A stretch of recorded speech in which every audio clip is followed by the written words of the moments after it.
Assalamualaikum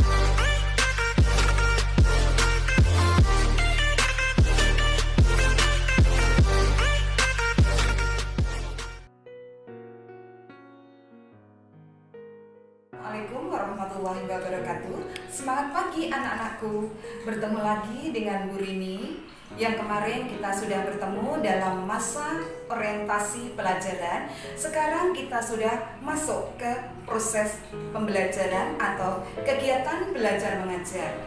Anak-anakku, Bu Rini berharap kalian senantiasa sehat. Untuk itu juga anak-anakku, agar kita terhindar dari pandemi COVID-19 yang saat ini sedang melanda dunia, selalu patuhi protokol kesehatan. Oke? Anak-anakku, di dalam orientasi mata pelajaran yang kemarin Brin sampaikan bahwa dalam satu semester ini kita akan membahas atau mempelajari 3 bab. Dalam pertemuan kali ini kita akan mempelajari bab 1 dalam sub A, ya, bab 1 dengan judul Perumusan dan Penetapan Pancasila sebagai Dasar Negara. Tetapi kali ini nanti dalam menyampaikan materi, Bu Rini hanya yang poin-poin saja, yang penting-penting saja. Untuk itu anak-anakku, mohon nanti diperhatikan. Untuk perluasannya, seperti apa yang sudah Bu Rini pesankan kemarin, kalian sudah membacanya, sehingga ketika kita nanti membahas kalian sudah paham. Apabila nanti ada yang belum paham, silahkan nanti langsung bertanya ke Bu Rini melalui WA grup kelas dengan voice note. Untuk itu anak-anakku sekalian, mari kita langsung mulai pembelajaran. Yang Bu Rini sayangi dan Bu Rini banggakan, siap ya kita belajar hari ini? Oke? Hari ini seperti apa yang sudah sampaikan Bu Rini tadi, kita mempelajari bab 1, Perumusan dan Penetapan Pancasila sebagai Dasar Negara. Dengan kompetensi dasar 3.1. 3 itu artinya kompetensi pengetahuan, yaitu memahami proses perumusan dan penetapan Pancasila sebagai dasar negara. Dari kompetensi ini diharapkan kalian nantinya memahami proses perumusan dan penetapan Pancasila sebagai dasar negara. Kemudian untuk kompetensi 4.1, 4 ini adalah kompetensi keterampilan. Diharapkan kalian setelah mempelajari bab ini nanti atau ya pelajaran hari ini, kalian akan mampu atau bisa melaksanakan tanggung jawab atas keputusan bersama dengan semangat konsensus tokoh para pendiri negara dalam perumusan Pancasila.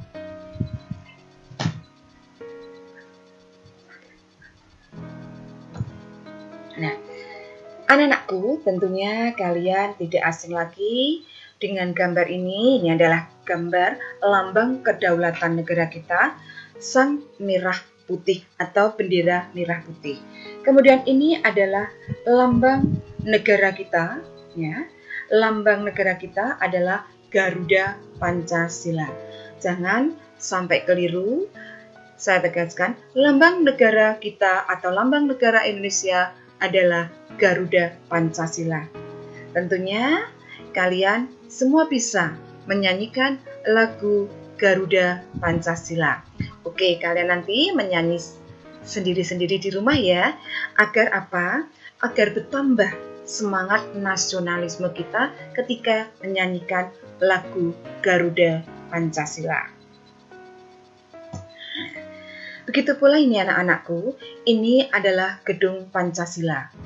Anak-anakku tentunya juga sudah melihat di gambar buku paket kalian ada gedung Pancasila.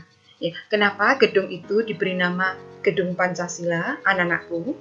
Karena gedung itu memiliki peran yang sangat luar biasa bagi negara Indonesia. Di gedung inilah terjadi proses perumusan dasar negara, yaitu Pancasila. Oleh karena itu, untuk mengenang keberadaan gedung tersebut, akhirnya kemudian gedung itu diberi nama Gedung Pancasila. Dulunya bernama Gedung Cuwo Sangiin. Anak-anakku, untuk mengenang keberadaan gedung tersebut, akhirnya kemudian gedung itu diberi nama Gedung Pancasila. Dulunya bernama Gedung Cuwo Sangiin. Anak-anakku, untuk mengenang keberadaan gedung tersebut, akhirnya kemudian gedung itu diberi nama Gedung Pancasila. Dulunya bernama Gedung Cuwo Sangiin. Bab 1, pertemuan kali ini kita akan membahas yaitu sub A mengenai perumusan Pancasila sebagai dasar negara. Yang terdiri dari dua subbab yaitu pembentukan BPUPKI dan perumusan dasar negara. Yang pertama, pembentukan BPUPKI. BPUPKI, Badan Penyelidik Usaha-Usaha Kemerdekaan Indonesia, dibentuk oleh Jepang pada tanggal 29 April 1945. Perlu kalian ketahui anak-anakku, di akhir tahun 44, kedudukan Jepang dalam perang melawan sekutu itu semakin terdesak. Kemudian, untuk itu, Jepang memberikan janji kemerdekaan kepada Indonesia. Janji itu dibuktikan dengan membentuk BPUPKI. Maka dalam bahasa Jepang, BPUPKI dikenal dengan nama Dokuritsu Junbi Chusakai. Latar belakangnya apa Jepang membentuk itu? Jelas tadi di awal sudah saya sampaikan, karena Jepang kalah melawan sekutu. Sedangkan tujuannya adalah untuk menarik simpati rakyat Indonesia agar mau membantu Jepang dalam melawan sekutu. Anak-anakku, memang di awal kedatangan Jepang itu sempat disambut dengan baik oleh rakyat Indonesia. Karena apa? Karena Jepang mengaku sebagai saudara tua bangsa Indonesia yang akan membantu bangsa Indonesia untuk mewujudkan apa yang sudah lama dicita-citakan, yaitu kemerdekaan. Ya, hal itu dibuktikan dengan adanya propaganda gerakan 3A, yaitu Jepang Pemimpin Asia, Jepang Pelindung Asia, dan Jepang Cahaya Asia. Keanggotaan BPUPKI terdiri dari 60 orang Indonesia, 7 orang perwakilan Jepang. Dengan ketuanya adalah Dr. KRT Rajiman Weddiodiningrat, sedangkan wakil ketuanya adalah 1 RP Suroso, itu orang Indonesia, yang kedua Ichi Bangese Yoshio dari Jepang. Tugas BPUPKI menyelidiki dan mempelajari segala hal yang diperlukan dalam upaya pembentukan negara Indonesia sebagai negara yang merdeka dan berdaulat. Dalam melaksanakan tugasnya, Jepang bersidang sebanyak 2 kali. Sidang pertama pada tanggal 29 Mei sampai dengan 1 Juni 1945. Sidang pertama adalah merumuskan dasar negara. Kemudian dilanjutkan sidang yang kedua, tanggal 10 sampai dengan 17 Juli 1945. Ada juga sumber yang menyebutkan tanggal 10 sampai 16 Juli 1945. Tidak perlu dijadikan permasalahan. Oke. Nah, kemudian sidang kedua itu adalah membahas ataupun merumuskan hukum dasar negara.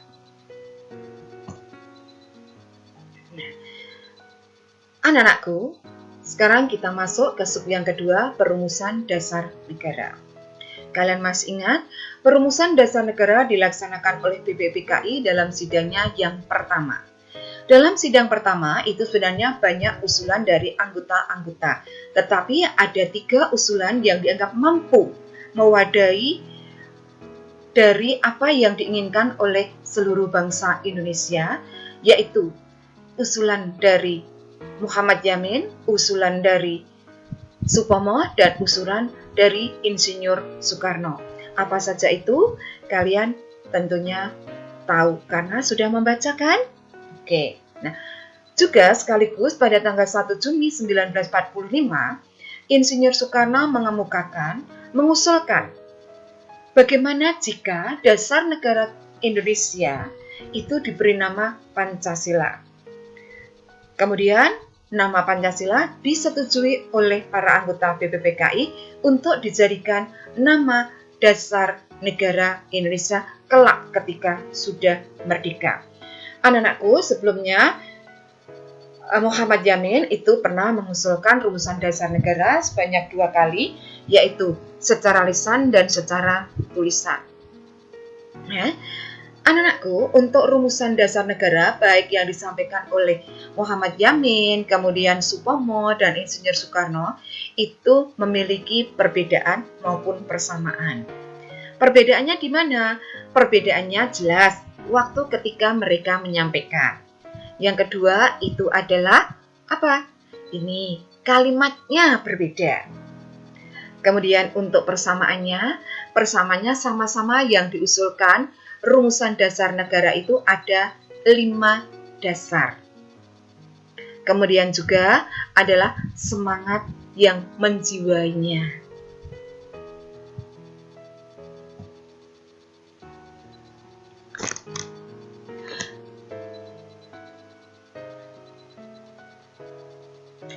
Anak-anakku, pada akhir masa persidangan pertama, Ketua BPUPKI membentuk panitia kecil yang bertugas untuk mengumpulkan usulan para anggota yang akan dibahas pada masa sidang berikutnya. Panitia itu berjumlah 8 orang diketuai oleh Insinyur Soekarno. Kemudian, sesudah sidang Cosangiin, panitia kecil yang berjumlah 8 orang tadi mengadakan rapat dan membentuk satu panitia kecil lagi yang beranggotakan 9 orang yang kemudian dikenal dengan nama Panitia 9 yang bertugas menyelidiki usul-usul mengenai perumusan dasar negara.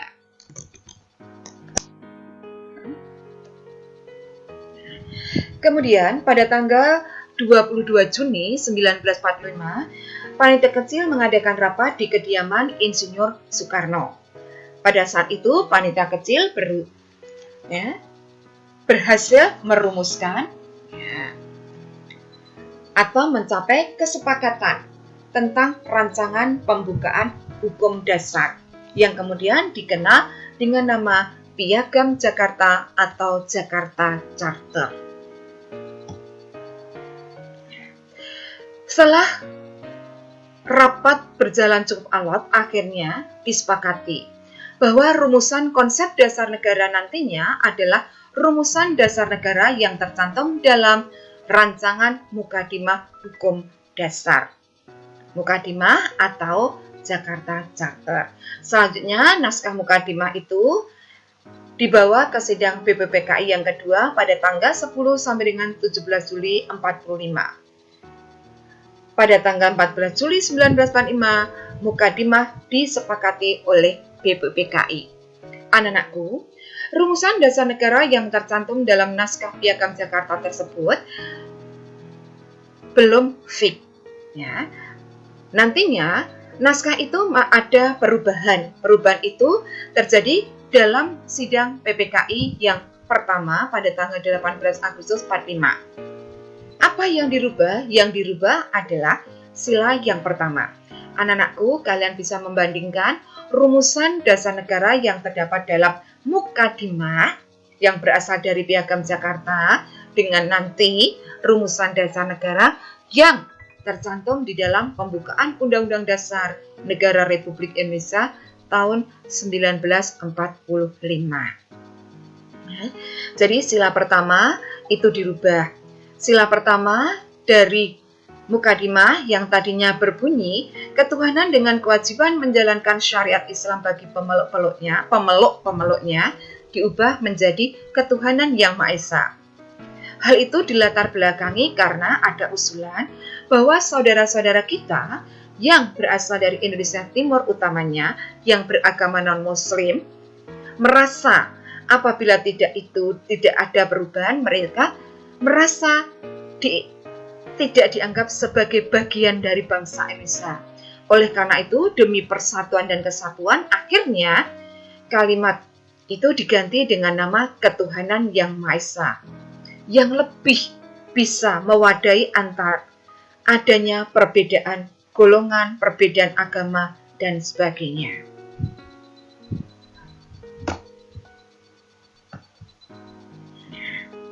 Untuk tugas anak-anakku, nantinya silahkan kerjakan buku paket tabel 1.1 mengenai perumusan Pancasila sebagai dasar negara.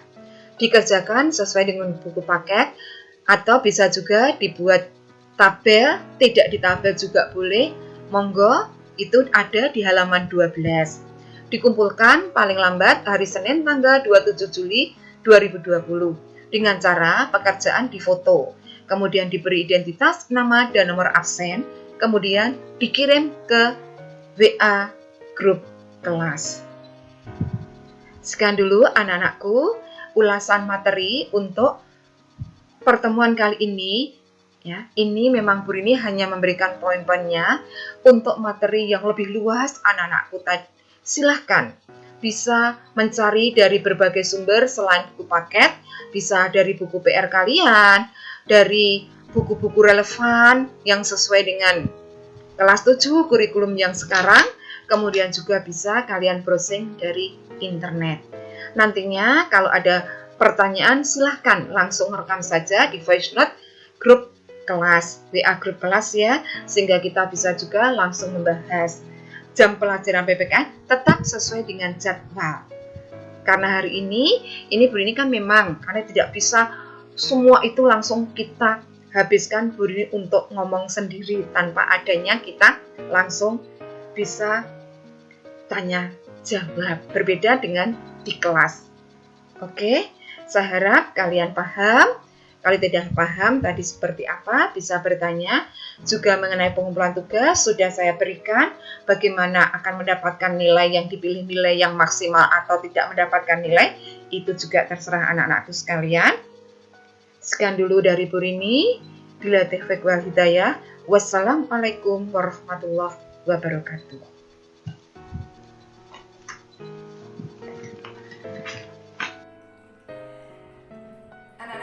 Sekian uraian atau ulasan materi untuk pembelajaran hari ini.